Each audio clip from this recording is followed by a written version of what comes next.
Bum, bum, bum, bum, bum, bum, bum. Bum, bum, bum, bum, bum, bum, bum. Oh, Mike, you suck. What the fuck? I thought I had no rhythm. You suck. God, how do you mess that up? That was my one chance to shine. I fucked up. Bum, bum, bum, bum, bum, bum. Bum, bum, bum, bum, bum, bum, bum. All right, good enough. We find ourselves in Bayville, New York, which is out there on Long Island, and we are in Jackie the Joke Man's town. What do you think so far, Mikey? I like the quaint little shops. I like that there's no malls here. I like it. Yeah. I know what I liked? The fact that I just blew up the bathroom at the cafe. You were in there for a while. You ordered your coffee and you were in there for like 4 minutes. Well, I was debating, do I blow up Jackie the Joke Man's bathroom or do I blow up the cafe's bathroom? I thought you just had to pee because every few minutes you're like, I got to go to the bathroom. I got to find the bathroom. Now I know the reason. My seat is vibrating nicely. The town is so small that every time a car passes us, because we're in a parking spot right now, my seat's vibrating. I like this town though. It's cute. It's nice, right? Mm-hmm. I took you to Center Island where all the rich people live. Disobeying every private property do not enter sign. You love just going past those signs, don't you? Well, you play a cop in your other life, so I figure, you know what? We're good today. I can do whatever I want. You can finally use me for something, right? Yeah, well, exactly. All right, we're, about a block away from Jackie the Joke Man's house? Yep, next block, make a right. This should be fun, man. Jackie's been inviting me out to his crib for the longest time, and I've always had something to do. Well, no, he hasn't been inviting you. He's been harassing you to come out here. He sends you pictures of the sound. He sends you pictures of steak, everything him out there. He's dying to have you up. Straight ahead to the left. Straight ahead to the left. I'm looking at the Long Island Sound as we pull up to Jackie the Joke Man's house for the first time. Nice private block he lives on. Oh, there it is. Jokeland. Right there. Oh, look at that. Where do we park? I gotta find his driveway. All right, I gotta U-turn it. Let's make a little Louie. Nice house, Jackie the Joke Man. I'm impressed. That's damn Stern money. Honestly, what he did for Howard Stern, he should be living in a mansion. This is a gorgeous house, though, no joke. If he would have stayed on a couple more years later, he would have been in Centerport, right? All right. I think this is his driveway here, right? Okay, we're pulling into Jackie the Joke Man's. Oh, does he drive a little Volvo, does he? Should we give the license plate number out? All right. Joey, it's time once again for the OpieRadio podcast, live from Bayville, Long Island, at Jackie the Joke Man's house. Oh, yeah!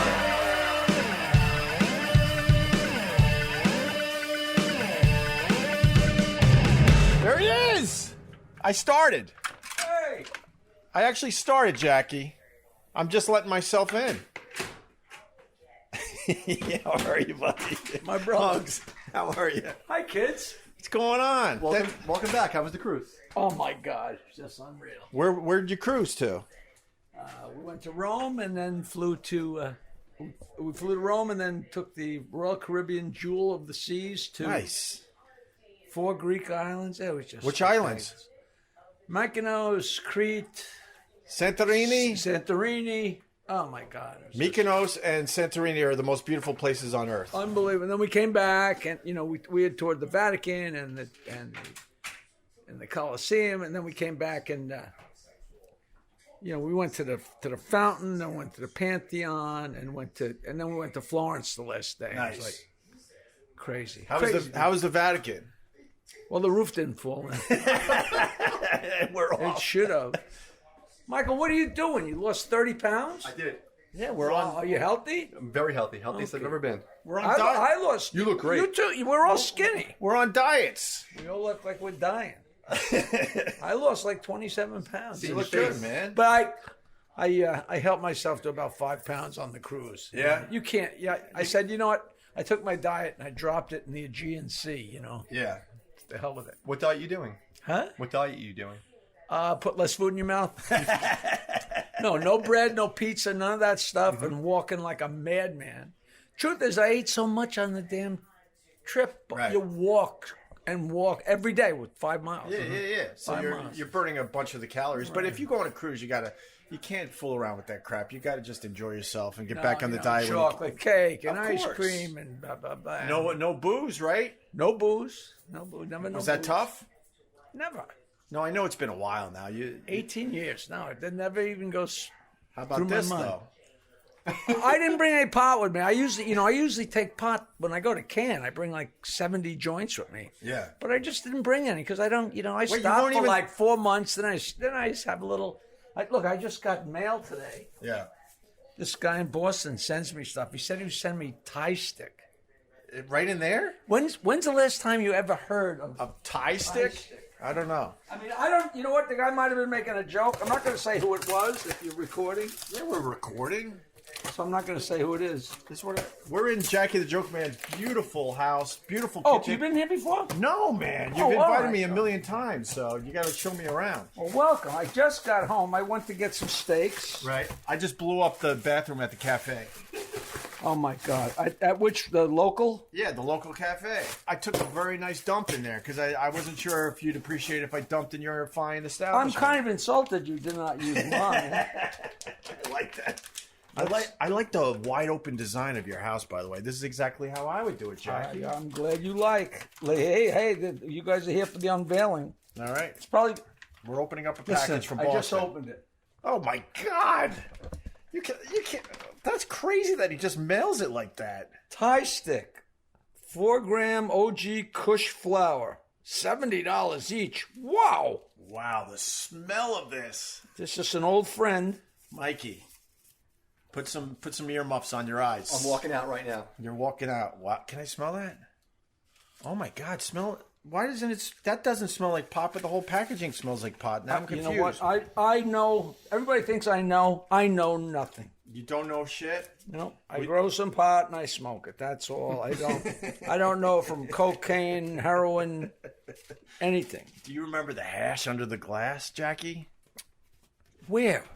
You never did hash. Oh under the yeah, glass? no. I thought it Not like me we and did it. you. No, we. Oh, did. where you put it on a pin? Yeah. And set fire to it? Oh, Yeah, that's. You know what? I haven't done. That's like old school. I did that in college. That was a college thing. I was just telling my girlfriend about this whole story about. Then I went to jail in like 1969, and it's the greatest story. It's probably too long for the podcast, but Are it's you like, kidding me? We're not on the radio. We do what we want. I don't care if it's a 20-minute story. You want well, to sit listen, down? these guys are supposed to come with the video, Okay. and I would really love for the story to get on video. Can we do that? Would that slow you up? No, let's do it twice. No. All right. Because when they come, then you don't know what will happen. What do you got? Fresh coffee? Yeah, you want some coffee? Yeah, I would like some coffee. Is this weird that I started the podcast before we even... No, there's no such thing as weird. I'm so tickled that you guys came. Of course. That's 30 seconds after I met my girlfriend. Really? 30 seconds. It's on a coffee mug. You're in love. I walked up. I was at the brokerage, and Yeah. she brought the opening act. Yeah. The opening act she brought is a girl that's the niece of Garrison Keillor. Do you know that name? I The, do the, know the, the name. the but- guy from the Midwest. Oh, yes. Of course I know. And yes. she was in his show for years and years and years, and she signed with Barbara's company out west. So she was opening for me at the brokerage. Yeah. I walked in, Barbara's standing alone at the bar, everybody else in the showroom. And I said, who are you? She said, I'm Barbara. And, you know me, are you married? I was single, recently single. Yeah. Booted my last girlfriend out.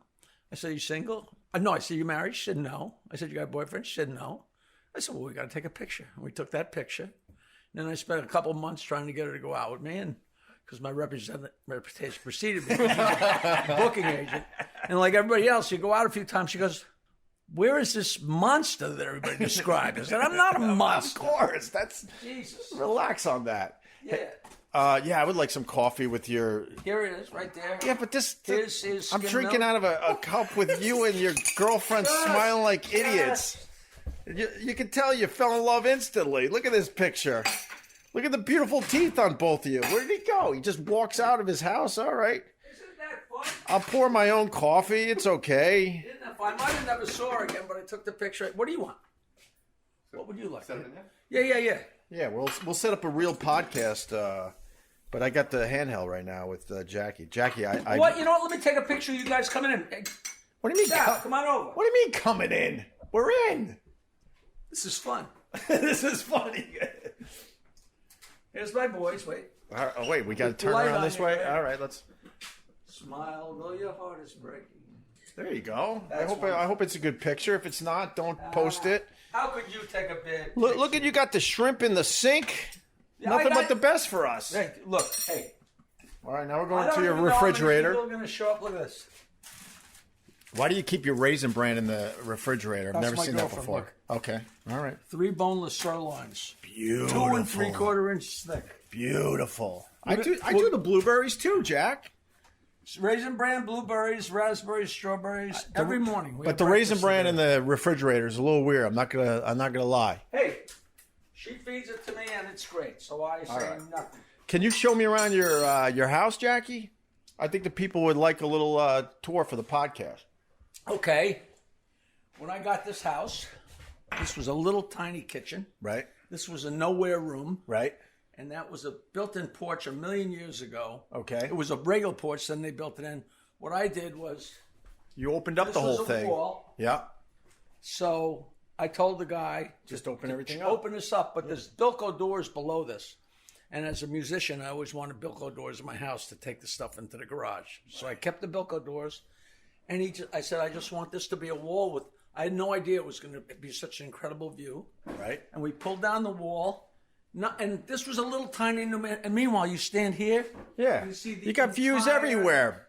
The whole house is wide open because I got to explain for the podcast, and you can see the Long Island Sound from every step in this house. This is like a 25 or 30 foot steel beam. How I still don't know how the guy got it. Yeah. Right on, man. Well, I'll show you upstairs. Okay. I built my room. When I say I built it, Right. I had it built, and they said, "But your deck, you got to go through your room to get to the deck." I said, "But I'm not done because when I fix the kitchen up, there's going to be a deck outside the kitchen. So now there's a deck outside there, and I call that the Stairway to the Stars. It's a spiral staircase going upstairs. Wait, that's the only way you could go upstairs? No, I'll show you. Oh, okay. Because that would be weird that you have to go outside to go upstairs. No, this is the Sunset Scrabble room, Gorgeous. and this was We're looking at a room that is all windows, looking at the Long Island Sound with a giant table, wide open, lots of that was lots my of plants. girlfriend's, I'm a birthday big fan of spider plants too.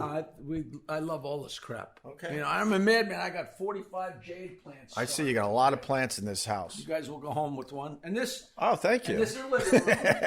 We go home with a plant. That's Jake the cat. Hey, Jake, what's going on, Jake? This used to be Jackie, I got a problem. what? You're allergic. Very allergic to cats. Very allergic. So I'll lock them somewhere. You got an EpiPen, just in case. No, but I'll figure out where to. I can put them in the garage or As something. long as if I could sit on a like a chair with no cushions, and I'll be all right. Well, and why don't we just? Yeah, we'll close be that okay. door and we'll keep that. Yeah, we're separate. good. We're good. I love cats. Don't get me wrong, but He's my been lungs will around. collapse. He's been around forever. He's a feral cat that's now my best friend. Jackie, you did all right for yourself. Yeah, this this is a gorgeous was an spot. outdoor porch, and at some point they enclosed it. Right. And then I got rid of the ceiling and figured I'd put in Nice wood. high ceilings, And right? who knew that this? We didn't even know this was here. Yeah. So this design had nothing to do with me. This is just the way the porch ran. Look, this is the house original. Look, this is the house in 1920. Oh wow, that And is then the original house. and then this is where this right here, this Yeah. porch is where we're standing right Gotcha. now. Gotcha. And then it got bigger and bigger. It's a beachy house. It just I don't know. It just has a good vibe. Really good vibe.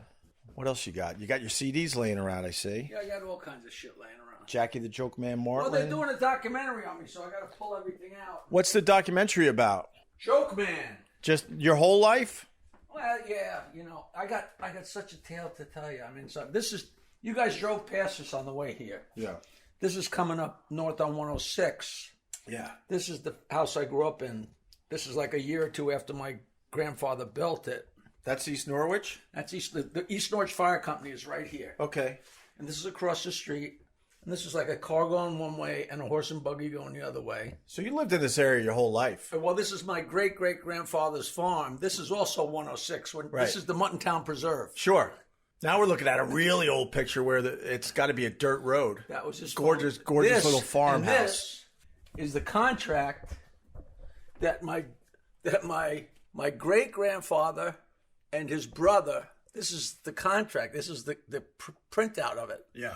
But this is the contract with Queens Telegraph and Telephone, because there was no Nassau County in 1895.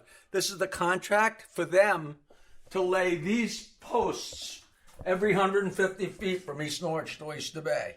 To put in the first telephones. Not put them in, just supply. Right. They just left that's the contract for the actual post. And this is a contract to deliver pickles, because that was a fallback crop. This is a letter from Teddy Roosevelt's wife to my grandmother. Yeah, could you explain that? Because That's a whole lot. Did you read the book? I actually decided to listen to your book because you're so much fun to listen to. It's much better to listen to you read your book. A lot of people Bow to say Stern. that, and this is letters. I just got through it. I just got through it last night. There's letters to my grandmother from Theodore Roosevelt's daughter, Ethel Roosevelt. Right. Ethel Roosevelt Derby, because they were all great friends, because my grandmother, they grew up on Sagamore Hill for X amount of years. Not a lot of years, but right at childhood years. And my grandmother was the oldest. So when there's a parcel of kids, like 8 kids and 5 Roosevelt kids, the oldest kid winds up being like a mother to them. Right. So she was so close to all of them. I've known you forever. We've bumped heads over the years here and there. I had no idea you had a connection to the Roosevelts. No idea. And you might be a Roosevelt. Did you ever get that DNA we test? still haven't got it, but DNA has gotten so crazy. Right. I shouldn't say it, but It's okay. DNA has gotten crazy, just like fingerprints. In the old days, you needed a full-on fingerprint. Now, if somebody brushes up against something, now DNA is getting such a wide umbrella that we're going to find out sooner or later. And the thing with DNA is it's not maybe. Right. It's yes or it's no. It's a guarantee. It matches up or it doesn't match up. Can you give me the short version of this? The short version this story is from your book. You have a Theodore Roosevelt. Yeah, go ahead. Was born in 1858, okay? And his mother had a very difficult childbirth. And his father's name was Theodore Roosevelt, which is crazy. They called him Theo. And this wasn't that unusual. He was a playboy. He did so much good. He was a philanthropist like no other, but he was also a wild man. They did whatever they wanted. In those days, the definition of a playboy is somebody 2 generations of the family didn't have to work. Right. So he started the Boy Scouts. He started the Museum of Natural History. That's why Teddy Roosevelt's in the front. But he also did whatever he wanted. And they all ran crazy, but everybody plays that down. And when Theodore Roosevelt was being born, his father was in Maine on a hunting trip. I mean, so he missed the birth of the future president? He was hunting. But in those days, giving birth to the future president. In those days, one of the greatest presidents. It's only recently that the guy's in the delivery room. Usually the husband's home waiting for a phone call. Or at the bar with the cigars. Right. Yeah. So he's in Maine.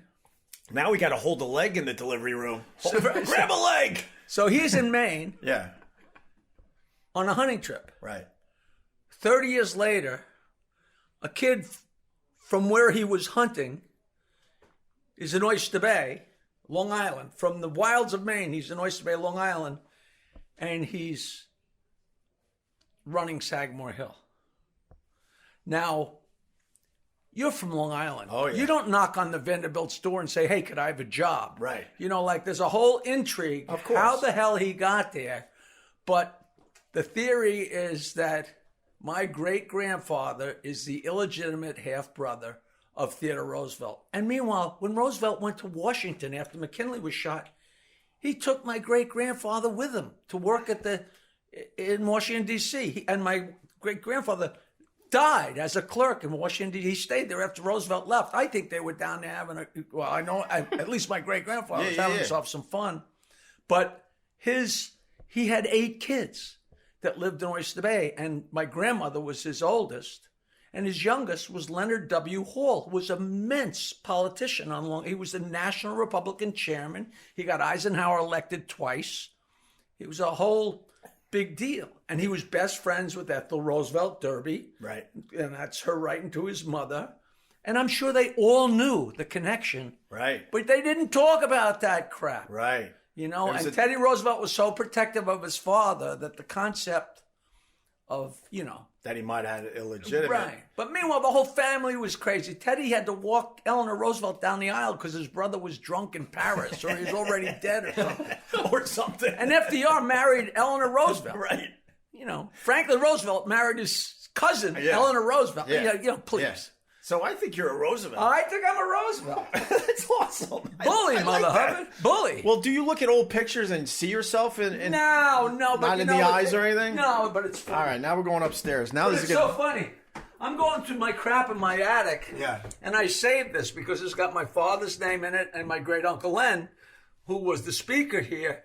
And I happened to look at this and look, it's signed by Richard Nixon. I didn't even know it. Kidding. I just happened to find it. Is it an actual Richard Nixon autograph? Yeah, well, he was vice president. He was the What speaker. are we looking at, by the way? This was an Oyster Bay Republican Club 100-year dinner. Nice. I mean, Nassau County Right. was the 49th state. They called no it. kidding. You know, it was solid Republican. Crazy. And they had a lot of money. Yeah. How far is Sagamore Hill from here? You know, back in Oyster Bay and then just a couple miles. Yeah. I'm trying to remember because I haven't been there in a while. And Roosevelt is buried close to here. Yeah, he's buried, you know, down a little closer than that. Oh, my God. Is this your bedroom? Now, see. Is this where the action happens, Jackie? They were used to. Used to. He goes used See, to. when I got this house. This is your bedroom? This is was gorgeous. a room. Right. And this was a room. Right. And low ceiling. And the day I moved in, I said, you know what I'm going to do?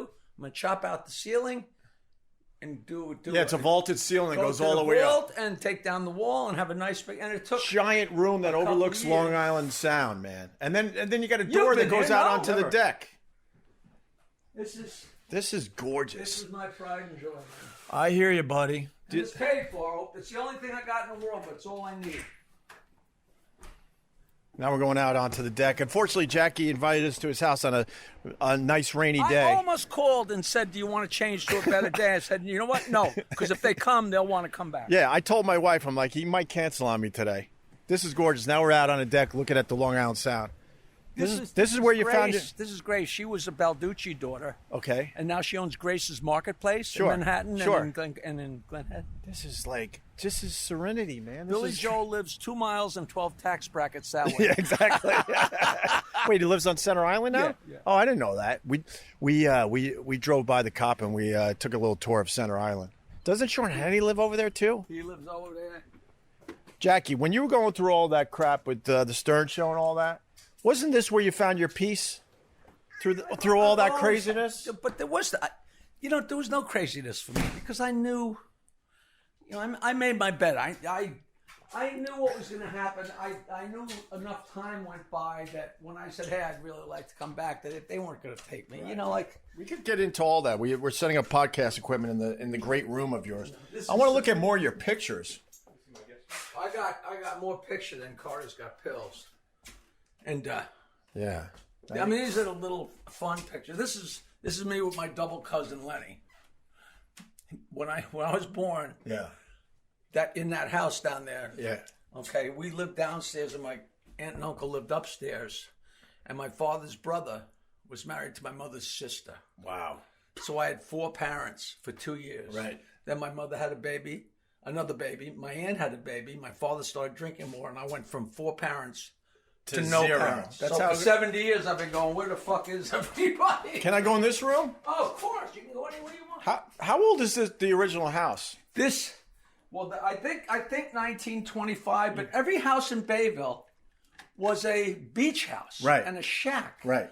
Only 5% of the people here lived here year round in 1920. Yeah. Isn't that crazy? And then slowly but surely, my aunt and uncle, who were on the next block, were my uncle's parents were one of the first families that were here year round.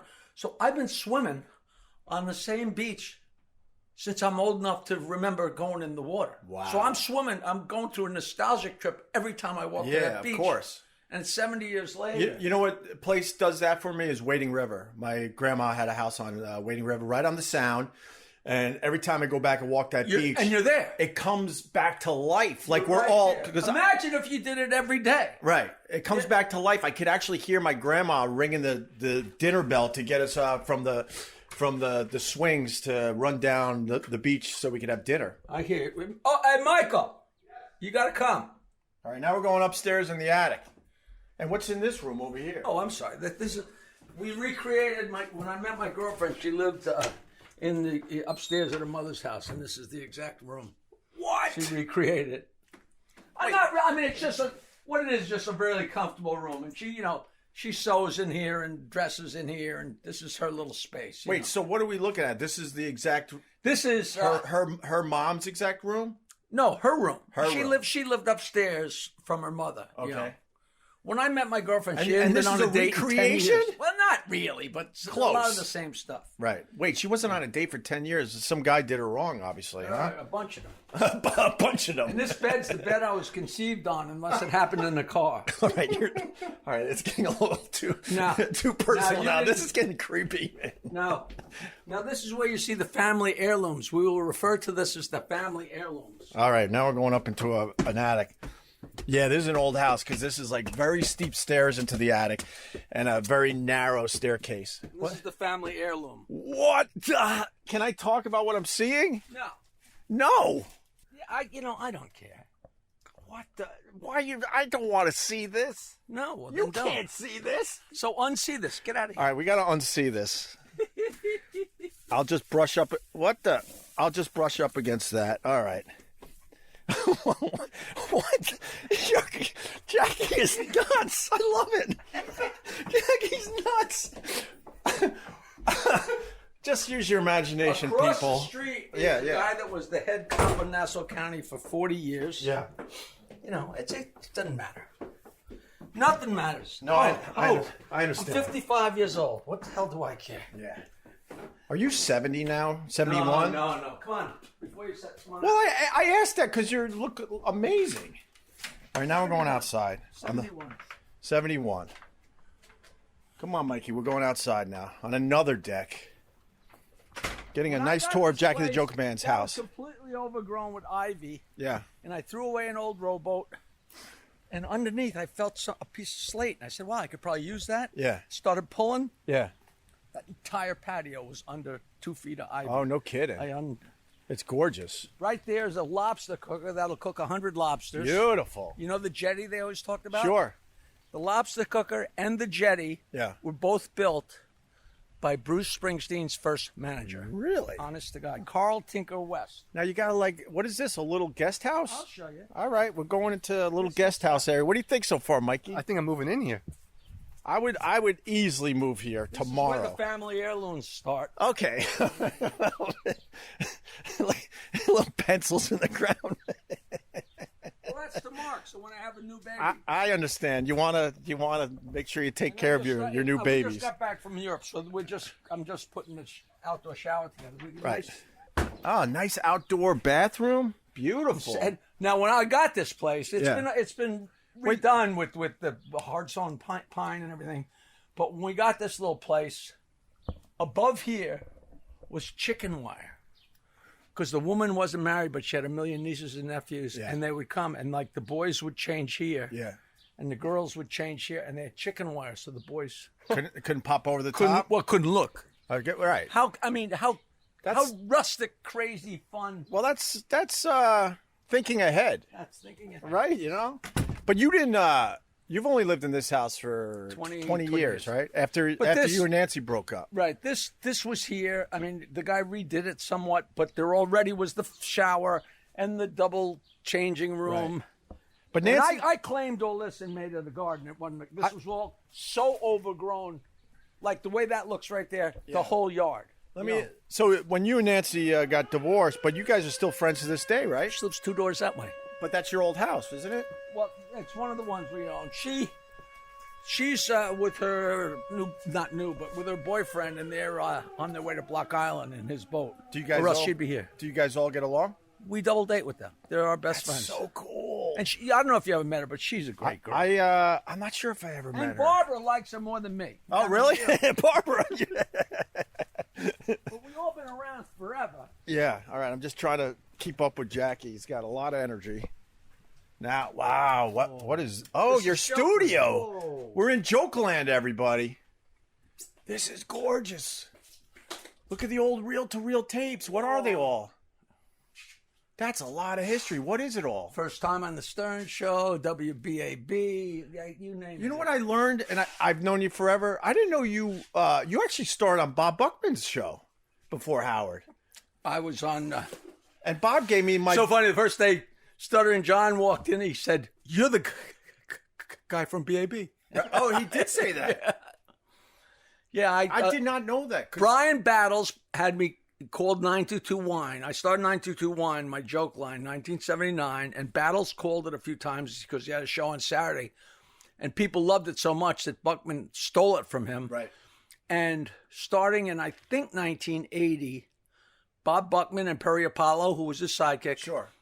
used to call my house every day and said they would call him 516-922-WINE, but they would call my home number because I would put a special message on there with jokes, and I'd get slowly dirtier, and I'd insult the hell out of Bob and insult the hell about how horny Perry was, and they would eventually, when I got too crazy, he'd set off a bomb and go into the top #1 record of that week. And I have a letter from him somewhere that says his ratings went up 40%. Of course. In that hour. And, you know, and I was on BAB, and then Rick Dees got a hold of me, which is a whole nother story. Yeah. And wound up calling me the Joke Man, which is also pretty interesting. Yeah. And for a while, I was on Rick Dees and Stern Show at the same time, which couldn't be more diametrically opposed. You know, I mean, it was red, it was black and white. Stern used to attack Rick Dees. Oh. So how did that work for you? You know, I was there one day a week, and at some point, because that was early on. Chiasaw said, "Look, you gotta, you know, no more BAB." Oh, really? No more, you know. But wait, can I go back though? So Bob Buckman was the guy that set my career on a rocket ship. Oh, I had no idea. Rocket ship. I was doing overnights in Buffalo, and I interned at BAB. Oh, so I didn't know you had a BAB connection. We never talked about this. BAB connection. So I wonder if I passed you in the hallway back then. I was very, very rarely there. It was all on the phone. Unless I was doing an event for them, like for Zebra or somebody like that. I was an intern at BAB. I had to do the cold calls. What year are we talking? 80, 81? Mid-80s. I was probably mid-80s. already gone from that. About mid-80s. And my whole job was to play stupid sections of songs for people on Long Island and say, "What do you think of the song?" And then we would make it up because no one would want to go through the bullshit. Oh, it's all made up. So like Fred calling Mrs. Flemstein with jokes. So then I kept in touch with BAB after my internship, and I would send him an air check every 6 months. And Jeff Levine, do you remember Jeff Levine? He was the PD for Buckman back then. And Jeff would be like, "You're not ready yet." But he was polite. He would give me pointers and stuff. And then one day I gave him this tape, and they went, "Can you fly down tomorrow?" I'm like, "What?" This was after. That's great. This was after keeping in touch with him for 3 or 4 years, and then they hired me on the spot, and I just crushed it in doing nights, and to the point Buckman was playing my stuff in the morning. And then this is you alone. Yes, I crushed it. I had many years of crushing it by myself. And then I brought Anthony on board. But Anthony was only at BAB for a very short time because the rocket ship was taking off. And then at that point, you went to Boston. Boston was calling, and Dallas. Both of them wanted the show bad. And the rest is history. But Bob Buckman was the one who hired me full time. He said at the time, I'm trying to remember, I was the first full time hire in something like 15 years, because those guys basically die in front of a mic there. Right. Oh, we got to take a picture together and send to Buckman. I love Buckman to this day. Me and him co-hosted the first Long Island Music Hall of Fame years ago. Oh, sure. Let me tell you how nice of a guy Bob Buckman is. So my dad dies in 2004, and we have the wake and the funeral. Bob shows up. I don't know if he was visiting Long Island because he was in San Diego by this point. Shows up. Never comes up to me and says anything. Just wanted to be there. Didn't want to be in the way. I saw after the fact, people came up to me and said, "Bob Buckman was in the back the whole fucking time." That's the type of guy he was. That's very decent. And he didn't need to show me that he was there. He just knew he needed to be there. So tell me more about the VHS tapes. Really support and the reel to reels and all. Well, this is stuff from forever. This is valuable stuff. This is from an entrance to Michigan State University. Right. I actually had 922 Wine for a while and Joke Man plates for a while. License but plates. then when we got too famous, people would steal them. Yeah, you know, and it I know and it that got whole very deal. old. This is an actual street in East Norwich, Martling Right. Street. Yeah, talking about famous and license plates in your book, Bow to Stern. We're going to do an actual sit down podcast, but I love the tour of the house. I have you to told us announce I finally got past the returns, blah, blah, blah. I'm actually making money from my book now. I'm so Oh, thrilled. really? Good. So you tell the story of how you had a problem on the Long Island Expressway. You call into Howard, and they're busting your balls, and within 10 minutes, you had a fan changing your tire. There's a whole story to that, okay? Because when I could talk, we could do a week. They were making the movie, Yeah. the Howard Stern movie, without me. Yeah. Do you know about that? Believe it or not, the one complaint the I've- private parts Yeah. chapter didn't make it in my book. There's so many chapters that I say, how could that not make it in my book? Because I wrote twice as much as I needed. Why didn't it make it in the book? People got scared? It didn't fit. Because you didn't really trash anyone in the book. And But being that's me, not me. But being me, I'm like, come on, couple Yeah, more shots. people complain But about that. I read around the chapters though. I could hear some things in there. But you're a good guy, Jackie. But listen to you this. take the high road as much as you can. So we're sitting in a foxhole. You know it's a foxhole. Me and Fred and Howard are sitting there day after day in like 1988 or whatever, or 1992, whatever year, just getting started with this stupid movie. I mean, with the show's really starting to take off. And all you of a jumped sudden, on the show in what, 83? I one time a week from 83 to 86. And then when he went to mornings on K-Rock, I was there 2 days a week, and I went almost immediately to 5 because he was funny when I was there. Yeah. I was passing him notes, which the whole thing I created. So we got to talk about that again. So the guys start in the very beginning. He said, "Oh yeah, someday we're going to make a movie, and I'll write the movie. I'll get it written, and Fred and Jackie can work on it." Blah blah. Okay. People start showing up at work with a baseball cap with an H on it. Nobody says nothing to me. And somehow I find out that there's like a production office, and one by one, people are going and sitting there, and they're videotaping them to talk about their role and their involvement with the Stern Show. Nothing to do with me. Now, What was at that the about? time, I think Fred also might have been excluded. I would never ask him. I would never put Fred into a corner and ask him anything because, we have a great relationship, and we just managed to sidestep all that crap because you could get too deep.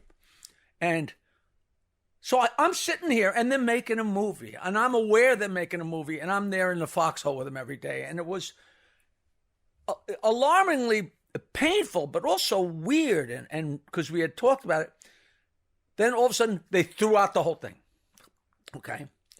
And Howard goes, "Hey, we're starting over with the movie." And I never knew it started. We're starting over with the movie. And he comes up and says, "Would you like to be involved in the movie?" I didn't like the first version because they didn't include all my guys. Please. Okay. Wow. So, and they managed to come up with a way to put me in the movie that you would never see me passing a note. It looks like the show became a superstar rocket ship. And at the very end, I grabbed the hold as it was leaving Earth, which is fine by me. If he had, when he said, "Robin, here's our new member today," if he had held up my LPs, which is how I got there, imagine what that would have done. Of course. Nobody knew I was a stand-up or anything like that. So I'm going to be involved in the movie. So we have our first meeting, and it's Ivan Reitman and Dan Goldberg, his assistant, and Len Bloom, the writer. And he said, "All right, everybody sit around and introduce yourself, how you met Howard, and maybe tell a little anecdote." And it gets to me. I said, "Jackie Martling." I sent him my records. And I told that story about I'm coming from Chuckles. I'm hungover. I'm a little bit late. I get a flat tire just before the Cross Island Parkway, which the entrance, the story doesn't hold up because there's no grass there anymore. There's no place because it's all concrete now. Yeah. But I know what to do. And I knew I had to get over the parkway. So thump, and every second, at 5:45, every second, there's more traffic. And it's death-defying. I got over, and then the people merging on, I got over there, and I'm calling Volvo. And me and Nancy used to call it Volvo on hold, Volvo on call, right? So We got some people that showed up. I got to hear the rest of the Enter! story. Hey guys, what's going on? Hey. Come on in. Jackie's in the middle of a great story. just tell me a bullshit story. Hi. Hey, Jackie, J Bones, man. Nice to meet you, brother. All right. So make yourselves at home, whatever you need to do. Who's this guy? That's Tom. Come on in, Tom. I would assume this is the documentary crew. This is Ronnie, the documentary crew. This is a guy I never met because he's too scary. And Tom is he's the interesting surprise. I told you that I'm not going to tell you who he is yet. He's my gay lover. Oh, good for you, Jackie. Why not? So that's Tom. So Why not? Try something new. So the bottom line is, Volvo is not answering. I don't know what to do. I called Nancy. She said, what am I going to do? She said, well, why don't you just call the show? So I call the show, and the show is just coming on the air. I said to Gary, listen, I'm stuck. I got a flat tire, and I got a spare, but there's a piece of my jack missing. I have no idea why, and it was a new car. I have no idea what's going on. But I'm freaking out, and I'm so hungover. I killed the chuckles the night before. I usually never get a hotel room, but I did because I didn't want to go home to Bayville, and it made no sense because it's right in Mineola. But I used to get so whacked, and here I am, and I'm so hungover and so depressed, and I got a flat tire, and it's like 6 o'clock, and what, Jesus Christ. Gary says, hold on, I'll put you through. He said, Howard, he says, what's up? I said, Howard, I'm, just on the other side of the Cross Island Parkway coming to the city. I got a flat tire. I don't have the right piece for the jack. I'm talking minutes. The cars pulled off. They pushed me out of the way. They wouldn't let me near the car. They're like a pit stop. Nice. They took the thing, they found whatever jack they needed, they got the thing on, and then they stood out there and held traffic so I could thump. And 10 minutes later, I'm on my way to the show. That's awesome. And it was like the biggest spinner, and we got done with this meeting, and Len Bloom, the writer of the Private Parts movie, says, Jackie, that is the greatest story. That is going to play so well on film. And I said, you don't know this regime. That story will never get near the movie. Why? And he goes, why? He said, yeah. that's a story about Howard's power. I said, but it's too much about me. Believe it or not, it's too much about me. And he said, I think you're a little crazy. I said, well, I think you're going to find out. And it was never brought up again. Wow. And I got a copy of the first script, which I have somewhere. Yeah. Somebody called me up and said, I'm a big fan of the show. The guy's a good friend of mine now. I'm not going to say who it is. He said, I'm a big fan of the show. I have the first draft of the Private Parts movie. Would you like a copy? I'm like, sure. And it was 3 pages of Stump the Joke Man. And I called him up and said, you know what? These pages are never going to, those pages went away. Right. It was actually, Howard, Fred's Mrs. Flemstein saying, click, click, click. Did I get it? And I go, that's Ray Charles doing Rubik's Cube. Yeah. And Robin's like, wow, this guy's great. And Howard's like, wow, this guy's a genius. I said, yeah, that's going to play. That's going to go. You were in a tough spot on that show because I really have been thinking about you a lot lately because I knew we were going to do this. And then I listened to your book. It was not a tough spot. spot. I'll tell you why you were in a tough spot. So Howard didn't want anyone to know that he got his funny. He didn't block it. That was such a no man's. It was the oddest elephant in the room. Go ahead. But let me explain though, because I didn't listen to Howard as much as he likes to think, because everyone that is successful in radio must have stolen everything. Yeah, exactly. I listen from time to time, and was I aware of the show and you and all that? Of course.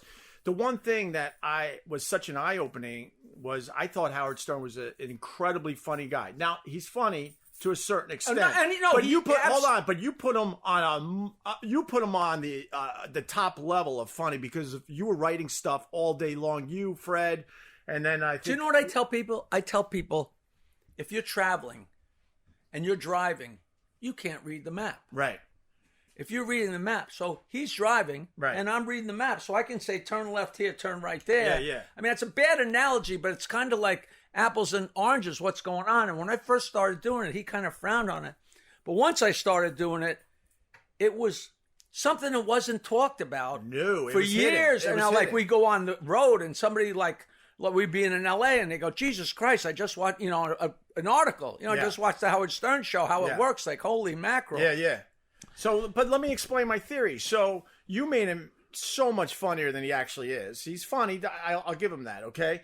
And then, it was hidden, and you even talk about it in your book that there were a couple times where it was given away on the show, and you got excited, like, I finally get a little, all you wanted was a little credit, or at least like people that kind of know it. A little peek inside of how this works, and it was dumped out every time. Now, no. What happened was it wasn't dumped out. It just... It didn't matter. Like if somebody else said, "Hey, did you hear Johnny Carson has writers?" Right. Who gives a shit? But here's the problem. Like you were so important to that show, but what you were important for was never really told to the fan base. So the truth of the whole thing, many years later, it was so genius because I was a guy with a great laugh, that was a lot of fun, that did a lot of stupid things, yeah, and was an idiot, yeah. So that was enough to justify me being there. My laugh and being picked on and being a pothead and being a drunk. It was besides the point that I was writing. And meanwhile, that was 99% of my job. But this is my theory. So to the average Stern fan, you were looked at as a punching bag when in fact you had incredible genius for the fucking comedy of the show. So I'm thinking that used to drive you nuts when you're hanging out at this house. It really didn't because it was my job, and I was well aware. You accepted it, and and I told people when I just wanted him to share the money because I knew how much I contributed. Right. If the people don't know how much, I don't care. He did. Right. And so did all the people. So people think, and then when people find out what I asked for, it's like 1/5 what, people think I was holding out for $3 million. Right. And when I tell them, they freak out. I think you were making upwards 570. I topped out at 578. And it's kind of scary. I know your salary. $1 million a year average for the next 5 years. Right. And they just wouldn't give it to you. This is Tom. Hey, Tom. Tom Andrusakis. One day. Yeah. Come on, you know what? We really should. Some of this really has to be on. Yeah, I know. We're gonna. Billy might be I want. I don't want to introduce him on camera. Okay. All right. This is. Now continue the tour here. This is the Hot Dogs and Donuts CD. Yes. And that is the greatest picture ever. I'm looking at a picture of Jackie the Joke Man, Keith Richards, and Les Paul. This is the night I met Les Paul. And he loved you, man. He would bring you up at his shows, which is kind of weird. I was on stage with him like 50, 60, 70 times. But the night Carrie Ash from Sam Ash, Yeah. Carrie Ash was trying to drag me to see Les Paul for years. My friend Adam Sands was his promoter, blah, blah, blah. I never went. Finally, Carrie said, if you don't go see Les Paul tonight, I'm going to come drag you. Right. So she came and got me and Nancy. We were going 2 blocks in her limo. And it was at Marlowe's at 63rd Street before it was at the Iridium. Jammed to the hilt on his 85th birthday. Yeah. And Keith Richards is there with a scarf and his hair is in braids, okay? Right. And he's all made out. He's a rock star. And he's there with his mother and his stepfather. Is it true his mother looked way better than him? That's what it is. But his mother was a blues singer, which nobody knew. I had no idea. That Les Paul knew. Yeah. Crazy. So I'm there with my wife and everybody. And we're excited. And we got great seats. And he's walking down the aisle to go up on stage. And I hear him say to Adam, Jackie the Joke Man's here? You don't realize that 90-year-old people don't sleep. Right. So he'd lie there and he'd listen to the show. And he loved dirty jokes more than I did. But who knew that? Yeah. So he goes on stage. And they play their opening song, and he goes, hey, Jackie the Joke Man's here? Where are you? Jackie the Joke Man, come on up here. And Keith Richards is in the audience. So I go up, and I've had a couple beers. Okay, so I'm at perfect, 2 beers, my perfect place. I go on stage, he goes, so you tell dirty jokes, huh? I go, that's what I do, yeah. He goes, then you're on that Howard Stern show? I said, yeah. He goes, all right, what do you got? I said, what do you mean? He says, give me what you got. I said, I don't know. I mean, it's packed, but these are like jazz enthusiasts and, the hoi polloi, you know. It's not the hoi polloi, it's, Yeah. He goes, come on. And when I walked on stage, my father was a little arthritic, had thinning red hair, big, thick glasses. He was Les Paul. So when I went on stage and I'm looking at him, I'm looking at my old man. And it was like one of those electric, like we had an instant bond. And I know he felt it too. And I'm not one of those hoopy, crazy, nutso people. Yeah. But we did. There's no denying. And he looks at me with the twinkle in his eyes and says, give me what you got. And innately, I knew it was okay. And I told 5 or 6 of the most disgusting jokes.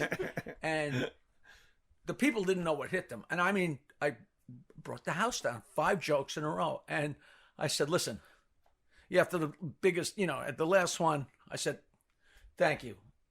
Very nice to meet you. And I went and sat down. And he was kind of shaking it off, in a good way. And he brings up Keith Richards. And the first thing Keith Richards said was, it's going to be a little tough to follow that bloke. And I had a hard on, like crazy. Of course. So Keith plays a few songs, blah, blah, blah.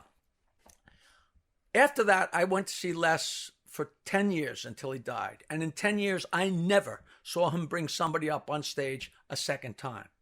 Keith Richards sits down and he's like, Jackie the Joke Man, come back up here. Come back. So, because he's intrigued. Yeah. So I go back up and he goes, now tell me what you do. Because he listens to the show. He's a big fan. He said, what do you do?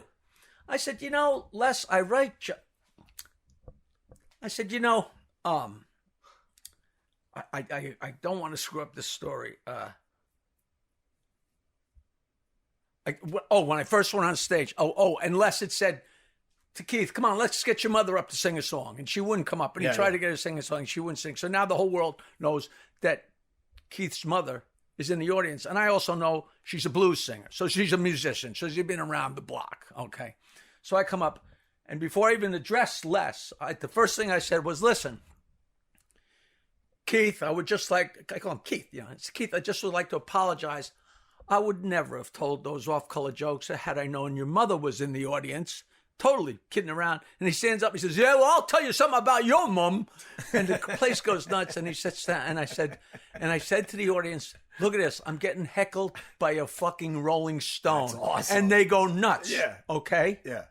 So I turned to Les and he goes, tell me about, I said, listen, this is your audience. This is your birthday. They're here to see you and to celebrate your birthday and hear your music. They don't care. Maybe some of them know Jackie the Joke Man. They know Howard Stern. Maybe some of them don't. Do your show. And after the show, we'll go to the bar and we'll talk about the Howard Stern show. Have a few beers. And you know what? Maybe Keith will join us. And you know what? Maybe he'll even buy. And you know what? If he hadn't got any money on him, maybe he could trade in some of those beads in his fucking head. The roof came off the fucking place. And I turned to the audience and I said, now I'm fucking with a Rolling Stone. Wow. And I could still hear him. And Les was peeing himself. And I went and sat back down. The crowd, and I'm like, I could die now. And then afterwards, this is us sitting around having a few beers and just. That's an amazing picture and an amazing story. That's got to be a highlight of your career. Oh, it was just. Look at it. I mean, this is so cool. Like a whole folder of Stern Act jokes. I have no idea what's here. Well, show me something. Me and Fred. Yeah. Would sit across from Howard. Right. And pitch ideas. Right. After the show. If he liked an idea, he'd write it down. Yeah. And then we'd start. These are all the ideas that didn't make it? Or... No, these are original scripts. Wow, look at this. Look, this is in Howard's handwriting. Oh, my God. This is all the original. Look, this is I Killed Little Ricky. Sure. This is an I Love Lucy. In Howard's fucking handwriting. How can we have a life? I got 6. I never threw the stuff away. I would pick it up and bring it home. I wasn't stealing it. It would have been in the garbage. It's like a museum in here. So I don't know what good this is to anybody, but it's damn cool. It's so fun. We're looking at it. I don't know, at least 100 folders, big folders filled with bits and jokes. 9221, or Mrs. Flemstein from WNBC. Sure. Dial joke, parodies and Buckman. What's over there? Let's do one. Let's just finish the room, and then we could wrap up this first episode from Jackie the Joke Man's house. In the winter, and it's all still a mess. Willie and me have been sending jokes back and forth for 20 years Willie on Nelson. email. I had him on once. We got him high in the stairwell. He's my guy. He's great. And the Aristocrats was great. Yep, Aristocrats poster. And you do a little biking there, Jackie? A little bit? Yeah, not a lot, but a little. I love my mountain bike. This is a letter to my friend Frankie. He's dead now. He's a 95-year-old comic from Ed Sullivan Ask him if he can guarantee that Lenny Bruce won't be too dirty on the show. No kidding. Look at this is just what it says. Can I read this? So I'll send you the email with the whole thing. But I want to read it for the podcast because people. So Frankie Pirelli. I don't was know a comic, Frankie Pirelli. He was in a team called Nardo and Ray. Okay. He managed an all-midget orchestra, an all-female orchestra. He managed Hunt's Hall. He was a comic. He was best friends with Lenny Bruce. Yeah. And he was just a character. The only time you would ever see him, he was a big fat Italian sitting at one of the tables in Wedding Crashers. I remember because he was complaining to me that he had to get color 8x10s made. So I got folders and folders. He would just send me piles of stuff from his house, like from 1950s Las Vegas. I mean, it's crazy stuff. That's awesome. And this is one of the things he sent me. And what happened was they were trying to get Lenny Bruce on the Ed Sullivan Show. And then and Ed Sullivan wrote back, "Dear Frank, in sounding out opinions along Broadway, they say that Lenny, once he is on stage, will do and say whatever he damn pleases to be spectacular. So what assurance have I from him that this will not come to pass? Our show does not go in for the Oscar Levant type of pyrotechnics." wow. I'm sure you understand my position, so why not have Lenny prepare a script of exactly what he would do on our show, rush along to me. Jack Carter has told me Lenny is an amazingly amusing guy, and I'd love to use him if he had built-in safeguards. Sincerely, Ed Sullivan, November 26, 1958. How great is that? That is. And I have so much garbage like that laying around. But see that I love that letter because I think we all got a little something from Lenny Bruce. You tell management and all that, like, no, we're not going to. Yeah, and then the mics are on and you go for it. Right, of course. You know that deal. Now, were you a Mad Magazine? You remember? Do you not recognize this cartoon? Don Martin from Mad Magazine. Sure. Don Martin was Stump the fan. Joke Man. How cool is that? Nancy had him make this for me. That's awesome. When he was old, you know. There's a lot of history in this room. What's the wheel? That I had a one-man show. That's the where it's a topic and then you come up with the jokes for that, right? I had a midget. Wait, can I put you to the test? I had a midget in my audience, and I told her, if you'll stand here and give me the finger, I'll cross out midget and put little people. I'll send you the picture, and it's her with the little stubby. In Bow to Stern, what I liked, you said that little people seems to be more offensive than midget. I think so too, because you're still acknowledging that they're not quote normal size. There's no clicker. Here you go. All right, are we gonna do this? All right, I'm gonna spin the wheel. I'm gonna put Jackie to the test. Let it go. Let it go. All right. Oh, we couldn't. I wanted black. All right, drunk. Irish? Drunk? Whichever. Which would? I think it would land on Irish. Go ahead. Where's an Irish family go on vacation? Where? To a different bar. All right, come on. Let's do a couple of these, then this will be a good way to end this episode. Divorce. Bernie says to Sylvia, Sylvia, it's your 40th wedding anniversary. What would you like? A Rolls Royce? A diamond ring? A sable coat? She says, Barney, I want a divorce. He says, I wasn't planning on spending that much. All right, one more. You can do this forever. I know you. Wait, I like blind. We just went past blind on the wheel. Blind. A guy walks out into the middle of Macy's and picks up his CNI dog by the tail and starts twirling him over his head. Yeah. And the sales guy comes up and says, can I help you? And the blind guy says, no, I'm just looking around. Same old thing, Tom. Yeah. Oh, God. He just went out, of course, conducting business. Okay. So I can All say right. when I'll go get him. All right, so what are we doing here today, by the way? We're doing Opie's podcast, but Ian is here because they're doing a documentary on me, and they needed to come out here, and I thought it'd be fun for him to shoot a little bit of it, if it's fine. I'll try to be cool.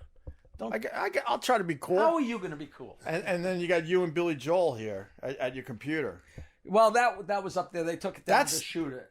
We all have our picture with Billy Joel. You know, he we all have one. This of those. is the night my wife was doing a fundraiser for Shore Road because they wanted to straighten it out and screw it up.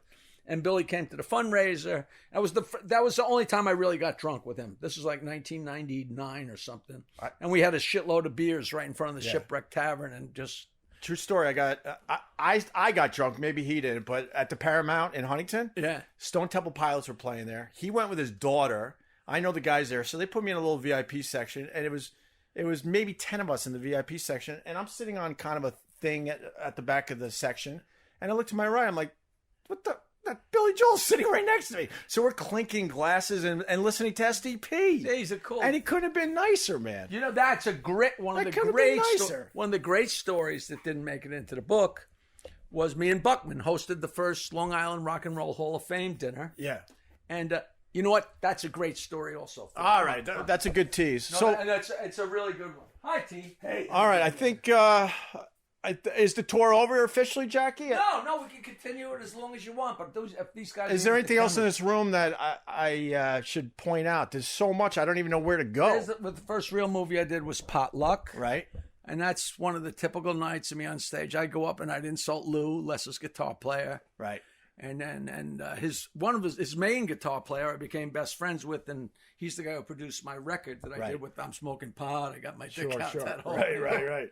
And Very cool, man. All right. And a nice Beatles, old Beatles picture. this Wow, look at the that. guy that owns Pie Recording Studios in Glen Cove, he moved out west now, was sitting next to somebody in a bar, and the Beatles came up, and the guy next to him said, "Oh, the Beatles, they used to open up for me." He said, "What are you talking about?" And the guy took a picture out of his wallet. You ever have a picture in your wallet that's folded? Yeah. And showed him, and this is the Beatles at the Cavern opening up for the Undertakers. Wow. There were guys that used to wear. Well, you guys are too young, but they used to wear stovepipe hats and drive around on motorcycles. But Pete Best, Yeah, that's Pete Best. Stu That's Sutcliffe. That's Stu. and then Paul, George, and John. And you met Paul McCartney finally, which was But yeah, for 2 seconds, I didn't even meet him. I just told him a joke. Yeah, that was. Hey, by the way, before we end this episode of the podcast, which house did Billy Joel crash into? Isn't it around here? Oh yeah, it's 2 feet. You know, It's close to your house. for 200 years, people have been getting high and getting drunk on Long Island and on the North Shore in Bayville. Yeah. And nobody ever hit a house, and Billy did it on a Sunday afternoon. I think he was coming around out of a. You know, it's so funny because the house he hit is a friend of mine I did gymnastics with in no high kidding. school. My good friend Steve LaCava. It was his great aunt, her house, and they almost killed her. Wow. Because after Billy hit the house, he was long gone. They got rid of him, and they sat her in a chair, and 50 people were interviewing her, and she was like 90 years old. And they finally said, "Leave her alone. You're going to kill her." Yeah. Because she's like she knows Frank Sinatra. She didn't know Billy Joel. And they're asking her all these questions. And she doesn't have the answer to She it. knows nothing. I'll go get Billy and. All right, we're leaving the what is it called? Jokeland, I guess. Yeah. Mike, what do you think, brother? How cool was that? Well, you know I collect all this stuff, so I collect stupid shit. That was one of the coolest things I've ever seen. Wasn't it? Those I don't even think I did it justice. There's so many reel-to-reels, VHS tapes. How about on the- all the binders filled with jokes that he wrote for Howard Stern? I was gonna go with the binders. There's 100 of them, and on the back wall, I was looking. got one more Since the mid '80s, every time he did stand-up, he had cassettes of his stand-up. Yeah. All right, the last part of the tour. Are we going back in, Jackie? Should I end this episode? Not in 5 minutes. In 5 minutes, okay. See, Jackie knows. That's what I love. Why I love doing it with Jackie. He understands how to end these things. We got to end strong. Oh, going into the I used to basement. have an entire Going in the house basement. for this. Okay. We had a whole office. That was my ex-wife lives 2 doors down. Yeah. 3 doors down was Jokeland. It was an entire house, but now it's just a mess down here. All right. These are the records that got me on the Stern Show. Going ape, of course. This is me sneaking a ape costume into the Bronx Zoo. Oh, that's right. You tell that story in Got thrown About a out. Stern. Right. This is me giving the finger in 8th grade. Good for you. And this is the Normal third people are one. people you don't know that well. And that's a whole Rodney Joanza story there. Yeah, man. You knew Rodney pretty well back in the day. Semi-well. You know. Semi-well. All right. He's So dead. this is where I send out my crap from now. Oh, really? This is the office. This is the office. Damn it. All your CDs boxed up. That Babe Ruth book up there, Yeah. this is going to the woman. I was just at a film festival in Greenwood Lake, and I stayed at an old hotel where Babe Ruth used to always stay, and there's pictures up there. And I asked the lady, "Do you have the new Babe Ruth book?" She said, "No." And I already listened to it. Yeah. So I'm just going to send it to her to that's put so to put nice. out in the old hotel underneath this picture. And there's Jackie's ass, Mike. Look at that, huh? That is. You guys have all the stuff, right? If you don't, you. I got boxes of your stuff. Every Yeah. time I see you, you're handing me something. Yeah, good. I mean, you know how to promote. I'll tell you right now. And now we're in the basement with all sorts of more pictures. stuff. You want Tons pictures? of CDs. Look on the and- side. That's you can see it's Jackie Mason. Right. And what? That's just Piles and piles of pictures. Great fun. All right. I think we wrap it up here. What do you Okay. think? From your basement. Sure. We are. Oh, there's Sam Kinison. Do you have one Sam Kinison story? He changed my life. You know. Did I ever tell you that? I was like doing radio the boring way, trying to get that voice, trying to get rid of my Long Island accent. Right. Intro on the records, the golden pipes. And what do you say? Just No. be you, man. Well, no. My mentor is Brother Weeze in Rochester, and Sam Kinison came in for like a whole week, and I was fortunate. I was just a plebe on Brother Weeze's show, helping him out when I could. And Sam came in, and I watched him work. I said, "Oh my God, I've been doing it wrong my entire life." I'm not trying to say I'm Sam Kinison, but the fact that you just go on the radio, speak your mind, Just let it go. just let it go, and don't worry about it. And from that day on, I changed everything I was doing. It's just the basic. You're much better off for doing something and then apologizing than trying to get permission, because you'll never get permission. Of course. When I was the king of that. I was I was the king with PDs and GMs going, "Oh, I thought you meant not to do. Oh, I'm sorry. Okay, next time I'll listen to you." So we're going to end now and tease the Sam Kinison story. Perfect. Because it's a good one. All right, let's do that. So from Jackie the Joke Man's basement, and do you say where you live? Bayville? I live in Bayville. Yeah, it's a gorgeous, gorgeous spot. Thank you for opening your home to us. This is amazing. I love it. And this is another story. Oh, yeah. Do you know about this guy? Mark Cuban, of course. Do you know my thing with him? I don't know. All right, so we got Billy Joel, Sam Kinison, and Mark Cuban. Are you going to remember that, Mike? I will. Mike's kind of producing. All right. So we got stories to Mike tell on the lost next too Opie much Radio weight. podcast, huh? Kinnison and Cuban. Got it. No, and Billy Joel. He doesn't like Billy Joel. Who doesn't like Billy Joel? Him. Why don't he? No, he doesn't know music, Jackie. I know Billy Joel. He doesn't know music. All right, we're going back upstairs. This is awesome. We're gonna do another episode from Jackie the Joke Man's house in Bayville, Long Island. But in the meantime, Joey, you know what to do. Could you say wrap it up? Wrap it up, dude. You got it. Visit Jackie's website, jokeland.com, and pick up his book, Joke Man, Bow to Stern. You can get that at Amazon, and there's a link at his website. More to come with Jackie the Joke Man Martling on the next episode of Opie Radio.